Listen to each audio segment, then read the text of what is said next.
Good evening, everyone, and welcome to CreativityFlow.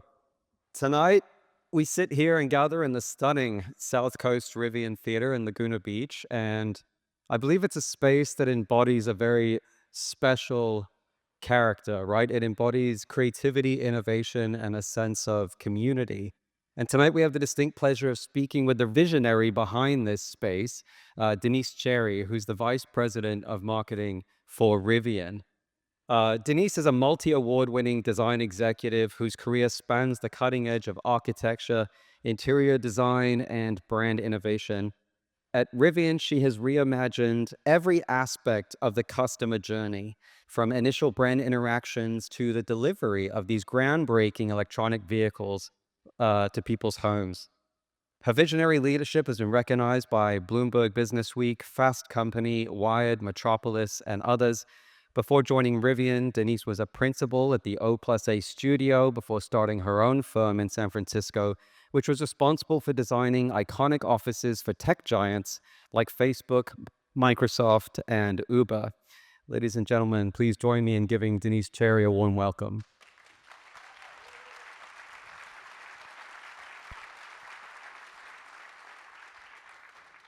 That's like a phenomenal opening. I'm just going to have you read for me all the time. So when your kids wake up in the morning, I'll be like, ladies and gentlemen, That's right. preparing breakfast for you this morning. So before we dive in, we're sitting in a venue that has become central to the personality, I would say, of Laguna Beach today. Can you share the story of how the South Coast Rivian Theater came to be and the unique challenges that you faced? And did I hear right that you uncovered a well beneath the surface of this place just weeks before opening? Yes. So this project, as you can see, was really a labor of love, and it was a 4.5 year labor of love. I mean, there's two stories to this. One that people tell is like, RJ walked by and saw the sign. It's not actually the real story. Uh, what happened was my team and I walked by and saw the sign, and I'm from Orange County originally. I had actually grown up going to this movie theater as a kid, and we'd spend a lot of time thinking about how we can build spaces that were not just about selling vehicles, but that were really about the essence of the brand itself, the essence of community and bringing people together and sort of this optimistic view of what the world could be. And for whatever reason, both RJ and I thought, that's a movie theater. Um, and in this optimistic view of the future, we didn't quite understand how long and how much labor would go into this building. But it was truly a journey working with the city of Laguna, working with the community here to start to create a space that really can become a canvas for those people. And we did find a well, I think 3 weeks. We found a few wells, but we found the final well about 3 weeks before opening. We had to call an archaeologist to come in and examine the well because it predated anything that anybody had. And so that was really, really stressful. But in general, like all of those hurdles and all of that work, like I think you can feel it when you come into this space that it's truly a space for the community here and for the people of Laguna, and it's not a Rivian space, it's space that Rivian has created for others. And we are 3 feet above water, is that correct? Yeah, so this is basically, if you think about the way that this building is constructed, it is like a pier. There are 64 pylons that go 65 feet into the ocean, and beneath 3 feet below this is literally the ocean. So this was truly like building, if you were to build a pier out across the beach right now, it's exactly the same kind of construction. So actually, you were uniquely prepared for a challenge such as this. Your career began as an architect and an interior designer, and now you're leading marketing efforts at one of the most innovative companies in the world today. So how did that creative journey evolve, and what inspired you to embrace this new challenge with this new brand called Rivian? I also didn't know anything about automotive before I joined this place, and I certainly didn't know anything about electric vehicles before I joined this place. So it's been learning after learning after learning for the last 5.5 years. But I think that's the magic of it, right? Someone I was chatting with tonight said, "You seem like the kind of person that says yes to things." And throughout my career, that's really what it's been about. It's like, yes, sure, why not? Let's try that. No, I don't. I've never created this office space before when I was younger. No, I've never built a factory once I got here. No, I've never set up a retail program. No, I've never launched a vehicle for people. But yeah, I'll try. Uh, and I think it is really like if I had advice for students and I had advice for how to embrace things in your career, that's what it would be. It would be to say yes. Because what's like the worst thing that could happen? Like the worst thing could happen is like you're going to learn something. That's an amazing thing. So when you joined Riven, as you mentioned, it was in the very, very early stages of the company's conception. Two prototypes, no vehicles on the road. So what's it like building a company's brand identity from the ground up when all you have is a blank canvas? It's a great question. I think the beauty of this brand and the beauty of this being a founder led company is that so much of the heart and soul of what we are does come from our founder. Um, his approach to the world is our approach to the world. How do we create a brand that's going to resonate with people in a really powerful way? That's not just me, that's hundreds of people, thousands of people across Rivian that have contributed to that in meaningful ways because it's sort of a reflection of themselves in a really beautiful way. Um, it's been really exciting to see to go from you have one vehicle that, by the way, a show car is not a car. It is the most delicate thing you could possibly imagine. They cost millions of dollars. I again, to saying yes, I did not know that when I first started. And I can remember this time we were doing a photo shoot and the photographer slammed the door of the car and literally everybody else in the thing was like, because if you do that, the doors break and the glass shatters. I did not know that. Uh, but you learn, and I think that that's what's really been incredible about this journey is that constant evolution and that constant learning, and helping to craft a brand that really does speak to people in a way that like it represents the stories that we tell. We try and tell authentic stories, of course, because they're authentic to us, but more importantly, they're just truly optimistic, beautiful visions of what we think the world could and should be. And I think that as we progress into the next 5 years, that optimism and that heart is going to become ever more important. And I think it's really going to become something that even more resonates with people as we start to bring in new vehicles. Now we'll delve more into the ethos of the company moving forward. But one of the things that I first noticed when I walk in this space, after seeing a movie theater that I grew up with turn into what was said to me to be a dealership, I thought, how are they going to do that? But one of the things that you did so uniquely was you revolutionized the customer car buying experience, from the digital configuration all the way to the kind of the seamless delivery process. Now, granted that you don't come from the automotive industry, perhaps that was to your benefit in reimagining what the customer experience would look like. But how did your design background inform the choices that you made as you kind of created what is the new dealership of the future? It's a great question. The core of the company in general is really truly a clean sheet approach. That's not my approach. That's the entire industry and or the entire company. Mm, That's the beauty of the product themselves, right? A group of people who love vehicles, who love automotive, who love engineering, sort of sat down and was like, "What's the dream car? How can we make a vehicle and a product that is a sports car when you want it to be a sports car and is the best off-road vehicle you have when you want it to go off-road." And so because we are truly a startup and truly starting from the ground up, we were given the opportunity to say, what is the ideal experience? And I think if you're a designer, you come from a place of what of human interaction and how you can create meaningful experiences or seamless experiences for people. And I think what other legacy OEMs have struggled with is you've just got layers upon layers of other things, whether that's other decisions that other people before you have made, whether that's uh, business decisions that someone else, like business packages that someone else has created, whatever it is you have baggage. And we didn't have baggage. And it allowed us to be able to say, what's the way that's truly authentic for us and for how we want our customers to feel? And let's just execute on that.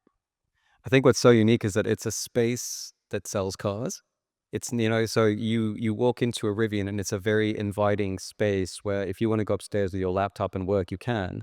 If you want to option out the most technologically advanced car in the world, you can do that also. But there's an inspiring process of creation when you purchase a vehicle with Rivian, unlike a traditional dealership where you step on the lot, you strap on your armor, and you kind of get ready to fight your way through the process, right? None of us enjoy it. But speaking of your spaces, like the one we're in tonight, it feels more like a hub for a lifestyle brand, right, than a traditional showroom.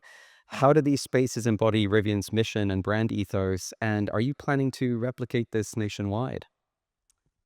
I think I would get in trouble if I made a whole bunch of movie theaters. Finances would not like that. But uh, I don't know if you guys were noticing, like when we before you all gathered here, you could see people upstairs mingling with food. You could see people testing out the vehicle. You could see people playing with the book, sitting down, chatting, grabbing a drink, whatever. That's what we want. We understand that the car buying experience is inherently a collective experience, right? You don't sit there, go to a dealership by yourself and say, I want all of these things. And then you come home and your family's like, did you get a new car? Like it's not a pair of socks, right? It's a decision that you want to bring people into the fold, and right? You want to bring your kids and let them climb in the back seat and see how it feels. You want to bring your friends and see if you can store the right amount of gear in the back or whatever it might be. And so we wanted to create spaces that allowed for that a collective experience. One of the barometers that we kind of used about like, does the space feel right? When a family comes in, do they feel like they have to hold their kid's wrist and like not let them run around? Or do they feel like the kid can climb around and be comfortable and go see the games that we have over on the corner? Because if you feel like you have to hold your kid and in shock or in fear, we failed. Hmm. Now, if you could just kind of walk us through the showroom, because one thing I love every time I come here is the discovery of new coffee table books. It's almost like you could plan the dream road trip at the same time that you're buying a dream vehicle. Now, is that the intent and purpose? It absolutely is. So those books are curated locally by some folks on my team. Each store has different books based on the location to hopefully inspire you to get out and explore out into the world, right? We really wanted space. We really want in general across not just space design, but as you think about all of the different brand touch points, it should always be about what our vehicle enables you to do, right? We are just an opportunity for you to get out into the world and to fall in love with the world because we believe that if you fall in love with something, then you want to protect it. So, how can we create a vehicle and a product that allows you to fall in love with the outdoors?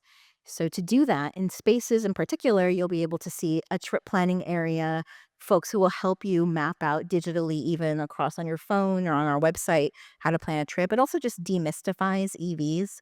A lot of our owners are first time EV owners. And so you need to learn how to plan a trip with an EV. It's not hard per se, but it is different than you used to if you had a nice vehicle. It's the same way that you kind of plot out the nearest gas station when you're, at a quarter of a tank of gas remaining, right? It's just this is fully integrated in the vehicle and it lets you know how far you can go before you need And to how long it recharge. will take and we actually have our own charging network as well, not as robust as Tesla's yet. But we have these spaces called charging outposts. They are like sort of amenities and again truly brand expressions. We have one in Yosemite that's open right now, and we have one in Joshua Tree that opens on Friday. Um, and they really are. They're places where your kids can run around. There's playgrounds for your kids. There's games your kids can play. There's healthy snacks. There's lounge spaces, restrooms, coffee, and just create a space where you feel like you can experience the community that we bring together and the brand itself. Now, the one in Yosemite is very unique. Can you talk about the discovery of that space? I love it because it's an old gas station, and it was a gas station from, like, the 20s, and we found this, we purchased it, it's in the last town in in Groveland right before you get to Yosemite, and just this idea that we're taking a gas station and repurposing it into something that is now, for electric vehicles and representative of what the future can be in terms of infrastructure. It's beautiful. The building itself is net zero, so fully sustainably designed, and it's real cute. It's like a little Very guy. cute, yeah. Yeah. So obviously, Rivian has a deep commitment to sustainability, right? Which is authentic to the brand, which is hard to do. You will have to you have to begin there. It's difficult to adopt it after the fact. Patagonia is another brand that comes to mind that is very authentic to its commitment for sustainability.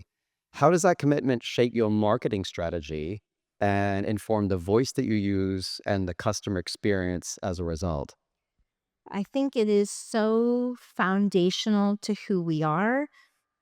If it it's hard, it's interesting because it's not a conscious decision. It's almost like a subconscious decision. Like, it's a given. Everything we do needs to be for the health of our planet. It's why we exist.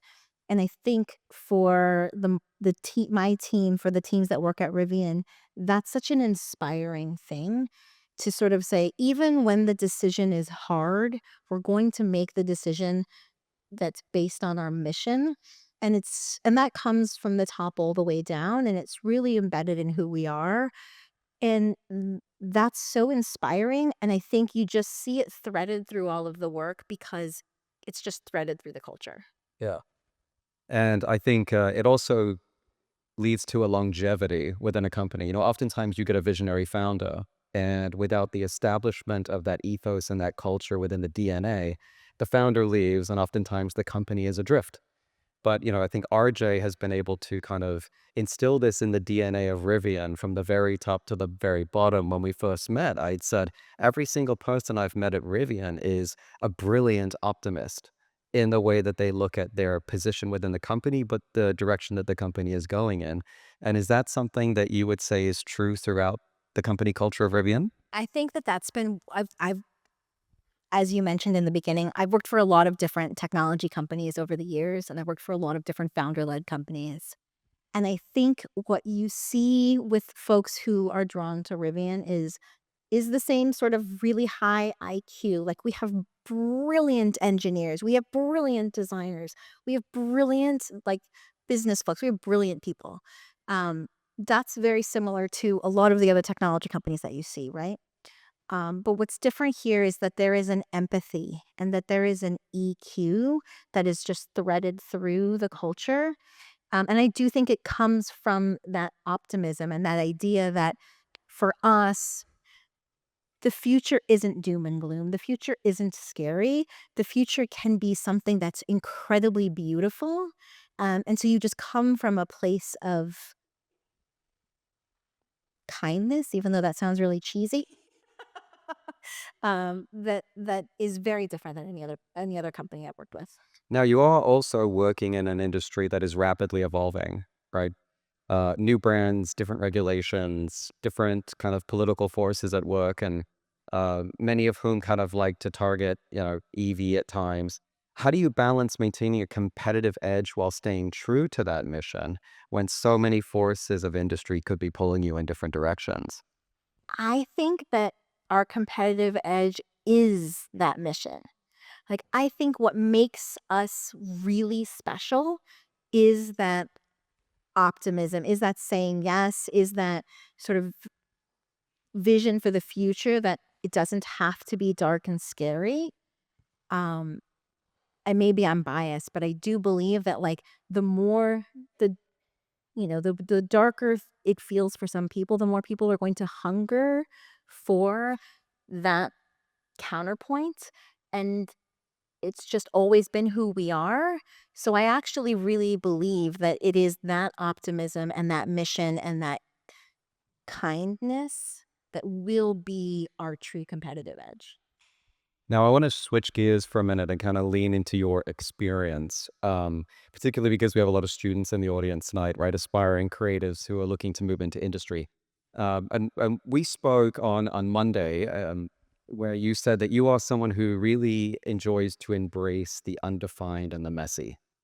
Now, for our creatives in the audience, many of whom will go into industry for the first time, will get given new projects, right? Many of which are kind of daunting and intimidating on the face of them. How do you approach a new project? Rivian being an example, do you have an established process now at this point in your career? No, no. I mean, I think anyone on my team will say we're working on that. That is a work in process. Uh, but I've always believed that like the way that it's I don't know where this phrase came from, but that idea that like the way you eat an elephant is one bite at a time. It's the weirdest phrase. Who eats an elephant? But it's true, like, just break things down into pieces. That is how you solve a problem, that is how you start to untangle whatever mess it is. Um, I like when things are undefined, I like to help take something that sort of exists like this and then structure it out and then build a path towards executing that thing, and the only way you do that is really, truly, like, step by step, piece by piece. Small incremental changes over time will make a huge impact.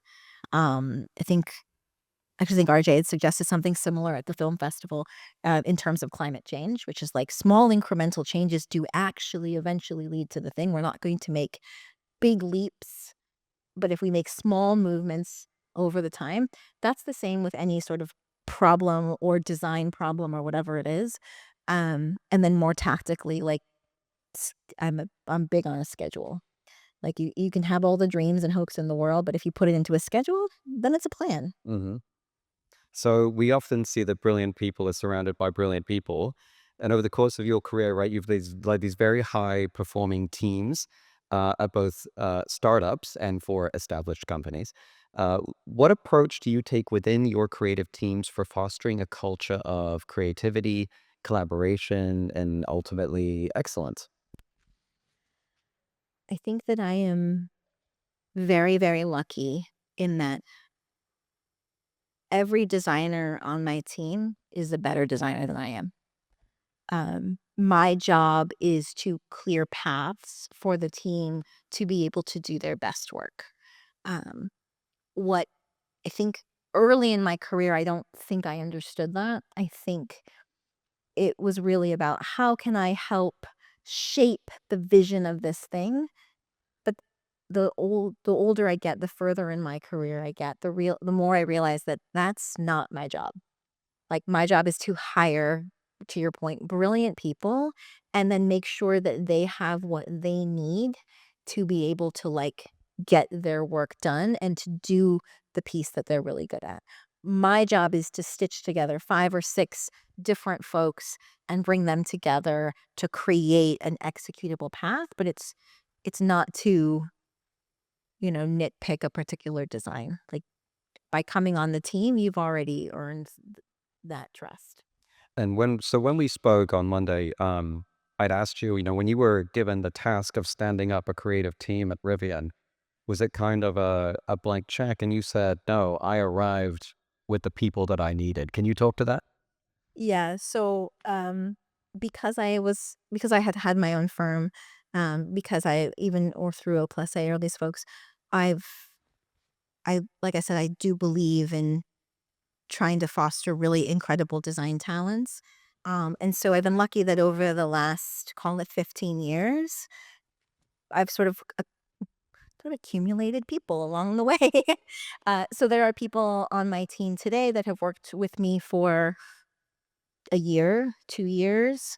There's some people that worked with me for 5 years since I started at Rivian and there are some people that have worked with me for 7 years, so somewhere before that.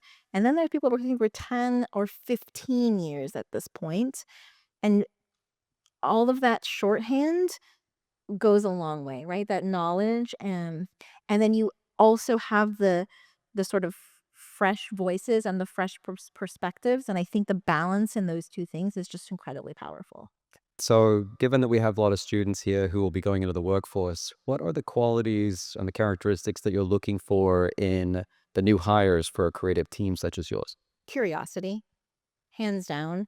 Like, ask why, ask questions, that ask for context, ask those things because that's how you're going to understand. And I think the other piece is just I've like I've never believed that there's like something's impossible. There's always a way to do something, or a constraint is actually just a design parameter. So I think the two things would be like, be curious and uh, a- and really be solution minded. How do you describe it? So, you've been a part of some really iconic projects up in the Bay Area and Silicon Valley. Obviously, now you're leading a marketing team at this incredible company called Rivian. Looking back, what are you most proud of in terms of the accomplishments of your career, and what excites you most about where you're going next? Oh man, I think if you had asked me this a few 5 years ago, I would have listed off the cool things that I have designed. Um, Do you want to talk about any of those projects? I don't know. Because they're kind of cool. They're pretty incredible. But I think we can, yes, we have 10 minutes. But to answer your question, if you ask me today, I think what I am most proud of is the team that I work with every single day, um, and the fact that I get to be part of this incredible mission. Um, I 5 years ago, I had never worked for like a mission-led company or a purpose-led company. I'd worked for a lot of companies who had claimed to be purpose-led companies. Um, but I had never experienced something where even when it gets hard, even when the decision is challenging, you still pick the thing that aligns to your mission and your vision. And it's been so inexplicably inspiring to work for that kind of place. That's the thing that I would not have known, and that's probably the thing I'm most proud of, is being able to be a part of this thing that's bigger than myself, whether that's the team or the projects are great too. This is a great project. Building a factory is pretty cool. But the people and the mission have been by far the best. Now, there's a difference, right, between working for a client and working for a company. And within working kind of in your capacity for a company such as this, there's a creative freedom that must come from being the person who gets to make the thing as opposed to being given the thing to make. Um, have you kind of grown in your career or have you grown professionally since you've been given that blank slate to create at a place like Rivian? I don't miss hourly reporting, like, not even a little. Uh, The billing of hours? no, I do not miss billable hours. But I think what has been great is and this is a testament to the brand that Rivian and that we have built, is the elasticity of that brand, right? What's been really fun about the various projects here, whether that's this amazing movie theater, whether that's our Halloween mode that we just did, like, over the fall with, David Hasselhoff and Knight Rider. Like, the elasticity of that brand, the richness of it means that there's so many ways that it can come to life. And so dreaming up new ways that this thing can become, like, real and alive for people has been so incredible. Um I think it's like Knight Rider is a really great example of something that's like our brand is playful, right? But it's also aspirational and it's also elevated and premium. And the fact that like this historic movie theater and like turning your car into the DeLorean from Back to the Future can exist in the same world and it makes sense says so much about the elasticity and the richness of the brand. And I think that's what's been the most exciting. And where did the ideation for that kind of creative opportunity come from with the Knight Rider and DeLorean concept? Our chief design officer loves Knight Rider. And, like, that was, like, his favorite show as a kid, and then they were trying to figure out what to do for Halloween, and it was kinda like, "What if we turn" because we're vertically integrated, we can do these really interesting things, and it was like, "What if our car gets a costume?" Like, we get costumes for Halloween, what would our car wanna dress up then? It's like, naturally, Kit. Like, what car doesn't wanna be Kit? And then it was like, "Well, let's turn the car fully into Kit. Let's bring in Hasselhoff. Let's shoot in the desert. Let's do all the things and make it really fun." And I have to say that it was, for someone of that generation, deeply appreciated. While at the same time, I geeked out and had to explain to my 23-year-old employee what Knight Rider was, Yeah. which made me feel very old. So I'll put you on the spot here with the same thing that I said to Nikki Scoggins. And Denise today meets Denise coming out of school, however many years ago. You've got all the industry knowledge and know-how that you have today. What do you say to young Denise? God. I don't think I don't think young me could have imagined that this is where my career would have gone, right? I mean, I actually have this very core memory of being, like, in college and reading somewhere that, like, "Oh, the average person changes careers 7 times," and I was like, "No way." Like, "That's not gonna be me. I'm gonna be doing I went to school for this, like, I'm gonna do this. I love it." Um, and so if me today were to come to just graduated me and said, "Hey, you don't design buildings anymore." I don't think I would have believed it, but I think what I would recommend to that person is just to stay the same thing I'd recommend to any of you, stay super open to the opportunities that present themselves to you, even if it doesn't seem like it's going to be the right thing. It probably will eventually it might be just an interim step to the right thing. Um, I absolutely love what I get to do now. I wouldn't have known that. 23-year-old me wouldn't have known that, but it actually stitches together everything that I love. It stitches together the creative, it stitches together the business aspect, it stitches together, like, working with really incredibly talented people. So it's ironically probably the most ideal thing I could have done, though I didn't know I was gonna be doing this even a year ago. So Well, that's gonna be all the time that we have for today, but I wanna thank you. It's been such a pleasure to get to know you. yeah. Thank you for this wonderful gift that is the South Coast Rivian Theater here in Laguna Beach. Um, I applaud the work that you're doing and your team. You feel the optimism, right? You feel the sense of ambition when you walk into this space that a group of people with a shared vision can change the future, and I think that that's what the brand of Rivian stands for, so well done. Thank you.